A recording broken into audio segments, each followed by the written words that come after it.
соглашения.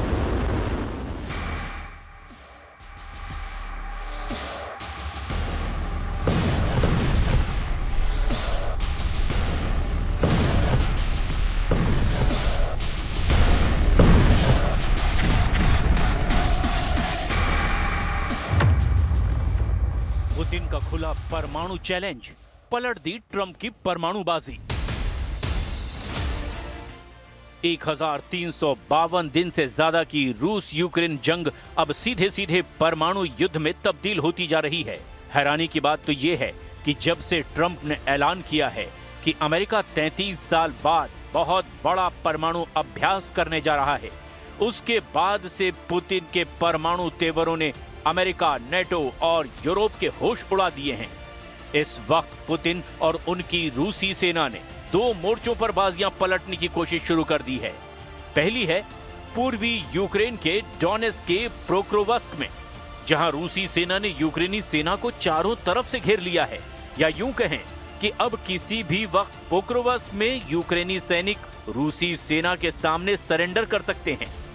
इधर दूसरी तरफ राष्ट्रपति पुतिन ने अपनी सेना के चीफ, रक्षा मंत्री और परमाणु फोर्स के कमांडरों और वरिष्ठ अधिकारियों के साथ मीटिंग में खुलेआम ऐलान कर दिया है कि अगर अमेरिका परमाणु अभ्यास करता है तो रूस उससे भी बड़े स्तर पर एटमी अभ्यास करेगा, और इसको लेकर पुतिन ने अपनी परमाणु फोर्स को परमाणु तैयारी बेहद तेज करने के साफ निर्देश दे दिए हैं। पुतिन के इन परमाणु तेवरों की वजह से ट्रंप की बोलती बंद हो गई है, जबकि नेटो के चीफ मार्क रूटे ने रूस और राष्ट्रपति पुतिन को नेटो और यूरोप के लिए कभी भी खत्म न होने वाला खतरा बना दिया है। हम आपको अब ये दिखाने जा रहे हैं कि कैसे पुतिन ने जमीन पर यूक्रेन, अमेरिका और नेटो को चारों खाने चित कर दिया है, जबकि दूसरी तरफ अपने परमाणु हथियारों से अमेरिका और यूरोप को खुला परमाणु युद्ध का चैलेंज भी दे दिया है। पुतिन ने पलटी परमाणुबाजी।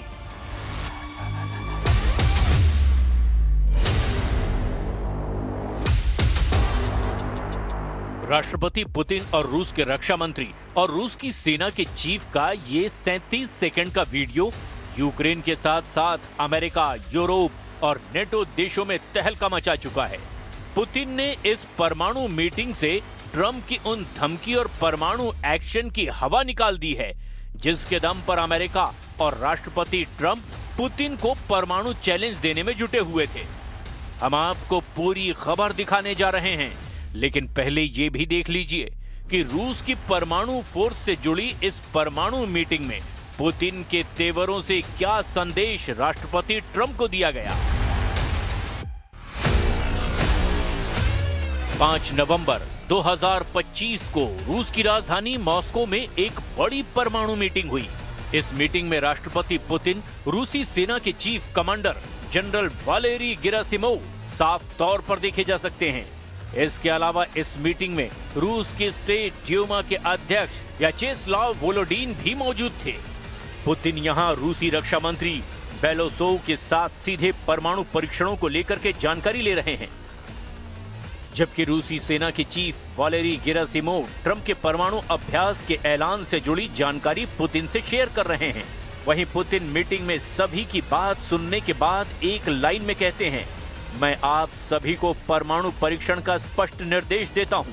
अगर अमेरिका परमाणु अभ्यास शुरू करता है तो हम आपको बता दें कि राष्ट्रपति डोनाल्ड ट्रंप के बाद अब रूसी राष्ट्रपति व्लादिमीर पुतिन ने भी परमाणु परीक्षण को लेकर बड़ा ऐलान किया है।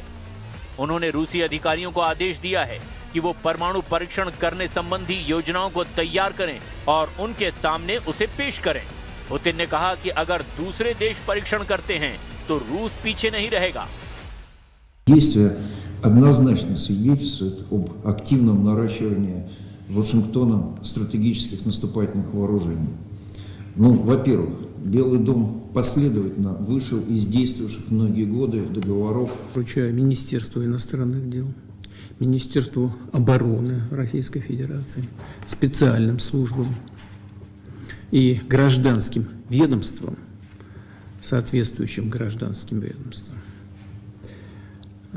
сделать все для того, чтобы собрать дополнительную информацию по этому вопросу. Провести ее анализ на площадке Совета Безопасности. रूस ने उतारी परमाणु फोर्स, जंग को मजबूर हुए ट्रंप।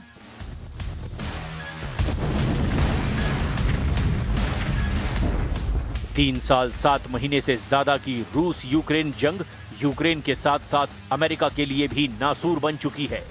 जोरदार परमाणु युद्ध की तैयारियां रूस की तरफ से शुरू हो चुकी हैं।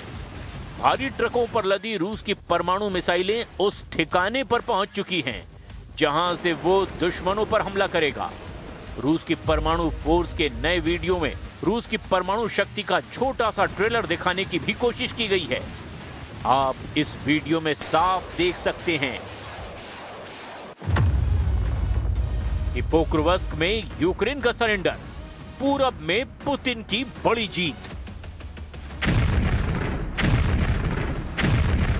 यूक्रेन के खिलाफ रूस ने इस वक्त दो तरफ से भयंकर मोर्चे खोल रखे हैं और दावा किया जा रहा है कि रूस ने जहां एक तरफ यूक्रेन की राजधानी कीव पर भीषण हमले शुरू कर रखे हैं, वहीं पूर्वी यूक्रेन के डॉनबॉस इलाके पर इतने तेज और तीखे भीषण हमले किए गए कि कई पूर्वी शहरों में यूक्रेनी सेना चारों खाने घिरती दिखाई दे रही है। सबसे हैरानी की बात तो यह है कि यूक्रेन के राष्ट्रपति ने भी माना कि हमारी सेना को पूर्वी यूक्रेन के पोक्रोवस्क शहर पर काफी भीषण जंग का सामना करना पड़ रहा है। लेकिन यहां पर देखने वाली बात यह है कि रूस ने 10,000 यूक्रेनी सैनिकों को घेरने का दावा किया है, जिसमें यूक्रेनी सेना की स्पेशल यूनिट भी शामिल है। ज़ेलेंस्की खुद पूर्वी यूक्रेन के मोर्चे पर पहुंचकर रूसी हमलों की प्रचंडता का अंदाजा लगा रहे हैं।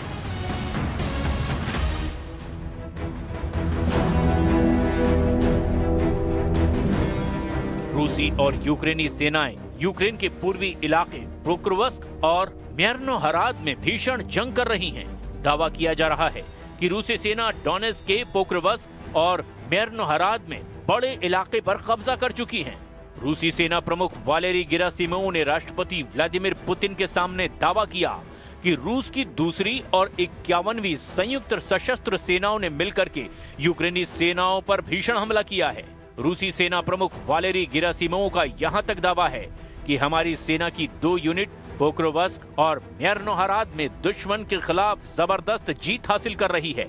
दावा तो यहां तक किया गया कि 5,500 यूक्रेनी सैनिक घेरे में आ चुके हैं, जिनमें यूक्रेन की विशेष एयरबॉर्न यूनिट और समुद्री लड़ाकू इकाइयों यानी कि मरानी यूनिट के कमांडो तक रूसी सेना के घेरे में हैं। रूस के राष्ट्रपति व्लादिमीर पुतिन ने रक्षा मंत्रालय को 3 क्षेत्रों में घिरे यूक्रेन के सैनिकों की वास्तविक स्थिति को दिखाने के लिए विदेशी मीडिया को सुरक्षित पहुंच प्रदान करने का आदेश भी दिया है। यानी इंटरनेशनल मीडिया के लिए रूसी सेना ऐसा सुरक्षित गलियारा बना रही है जहां से इंटरनेशनल मीडिया के पत्रकार पोक्रोवस्क में घुसकर सरेंडर की स्थिति में पहुंच चुकी यूक्रेनी सेना की हालत देख सकते हैं। रूसी सेना मीडिया को घेरे हुए क्रास्नोयार्स्क, दिमित्रोव और कुपियांस्क इलाकों का दौरा भी करने जा रही है ताकि ट्रंप और ज़ेलेंस्की के जीत के दावों की पोल खोली जा सके। हालांकि यूक्रेन के राष्ट्रपति व्लादिमीर ज़ेलेंस्की ने भी माना कि पोक्रोवस्क में रूसी सेना ने बहुत बड़ा हमला किया है, जहां पर भीषण लड़ाई चल रही है। ज़ेलेंस्की ने एक बार फिर से मित्र देशों से अपील की है कि यूक्रेन को घातक और लंबी दूरी के हथियारों की सख्त जरूरत है। United States of America need to be open to the opportunities of long distance weapons, long range weapons. That is very important, even as a deterring factor. We need to have it to use it. We need the support of the US. We need the support of President Trump about that. And it will be a decisive pressure against Russia. रूसी सेना Ukraine के पूर्वी शहर Pokrovsk में तेजी से फैल रही है। पोक्रोवस्क वो शहर है जहां पिछले हफ्ते दोनों पक्षों के हजारों सैनिक मारे गए हैं। इस इलाके में रूसी सेना 21 महीने से यूक्रेनी सेना को तबाह करने में जुटी है और अब दावा किया जा रहा है कि 21 महीने बाद रूसी सेना पोक्रोवस्क पर कब्जा करने के अंतिम पड़ाव पर पहुंच चुकी है। 21 महीने बाद पोक्रोवस्क पर कब्जा, रौंद डाली यूक्रेनी सेना।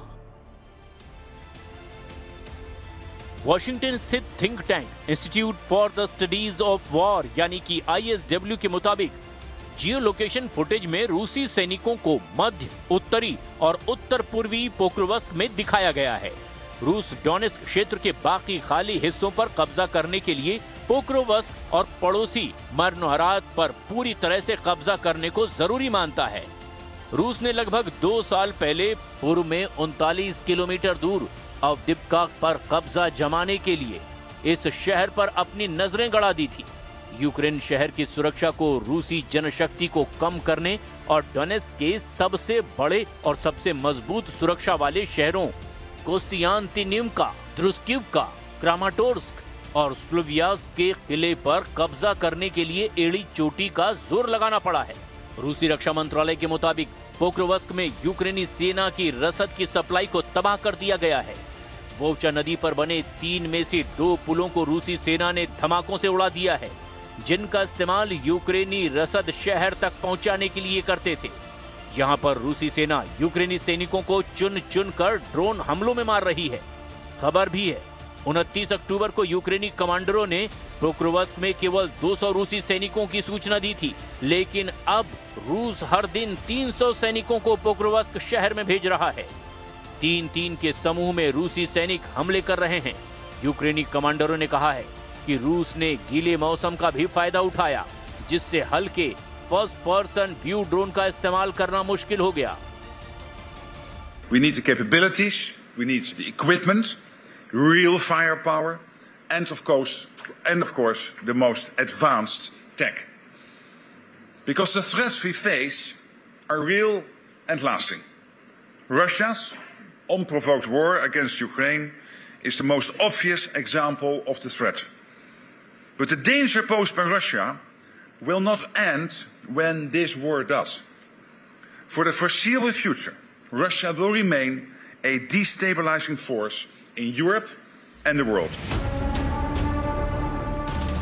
इधर दूसरी तरफ रूसी सेना ने यूक्रेन के ऊर्जा बुनियादी ढांचे पर बड़े पैमाने पर ड्रोन और मिसाइलों से हमला करके हाहाकार मचा दिया है।